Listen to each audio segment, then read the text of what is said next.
अचानक उस शाम आसमान जैसे टूट कर एरा की जिंदगी पर गिर पड़ा। एक पल वो अपने सपनों में खोई हुई चल रही थी और अगले ही पल उसकी आंखों के सामने अंधेरा छा गया। शरीर जवाब दे गया और वो सड़क पर गिर पड़ी। उसी वक्त किस्मत बनकर कामयार वहां से गुजर रहा था। उसकी नज़र जैसे ही एरा पर पड़ी, उसके कदम वहीं जम गए। दिल जोर जोर से धड़कने लगा और वो घबराकर उसकी तरफ दौड़ा। एरा, आंखें खोलो। मगर एरा बिल्कुल बेहोश थी। बिना एक सेकंड गवाए कामयार उसे अपनी बाहों में उठाकर अस्पताल पहुंचा। हर रास्ता उसे सदी जैसा लंबा लग रहा था। डॉक्टर बाहर आए और मुस्कुराकर बोले, घबराने की बात नहीं, मुबारक हो, आप बाप बनने वाले हैं। ये सुनते ही कामयार की आंखों में चमक भर आई, जैसे सारी थकान पल भर में गायब हो गई। वो दौड़कर एरा के पास गया और जब उसने ये खुशखबरी सुनाई तो एरा की आंखों से खुशी के आंसू बह निकले। कांपती आवाज में उसने कहा, मैं माँ बनने जा रही हूँ, ये मेरी जिंदगी की सबसे बड़ी खुशी है।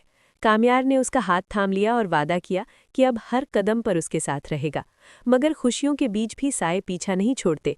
एरा अपने वालिद इरफान साहब को ये बात बताना चाहती थी, लेकिन घर का माहौल भारी था। उधर कामयार की दादी ने उसे समझाया कि अब सारे गिले शिकवे मिटा दो, क्योंकि ये वक्त इम्तिहान का है।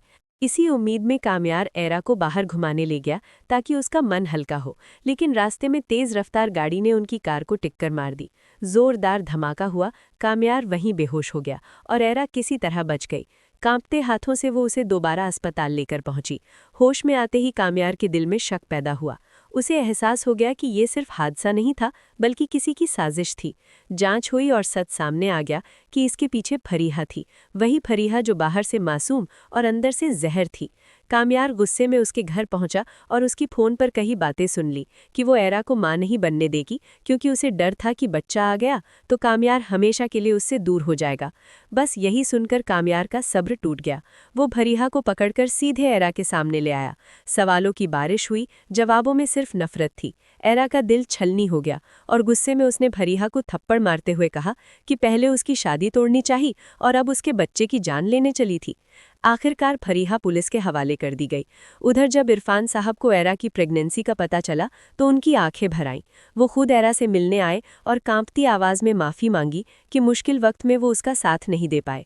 कामयार ने उन्हें भरोसा दिया कि वो एरा को कभी अकेला नहीं छोड़ेगा। लेकिन फिर एक नया तूफान उठा जब एरा के मायके जाने की बात चली। कामयार ने सख्ती से मना कर दिया कि उसकी इजाजत के बिना एरा कहीं नहीं जाएगी। बात बढ़ी, आवाजें ऊंची हुईं, एरा रो पड़ी और इरफान साहब खामोशी से लौट गए। उस पल कामयार को अपनी गलती का एहसास हुआ।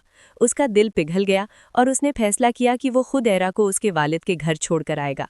एरा के चेहरे पर हल्की सी राहत आई और उस खामोश मुस्कान में पूरी दुनिया बस गई, क्योंकि उसने समझ लिया था कि प्यार सिर्फ साथ रहने का नाम नहीं, बल्कि एक दूसरे की इज्जत और भावनाओं को समझने का नाम है।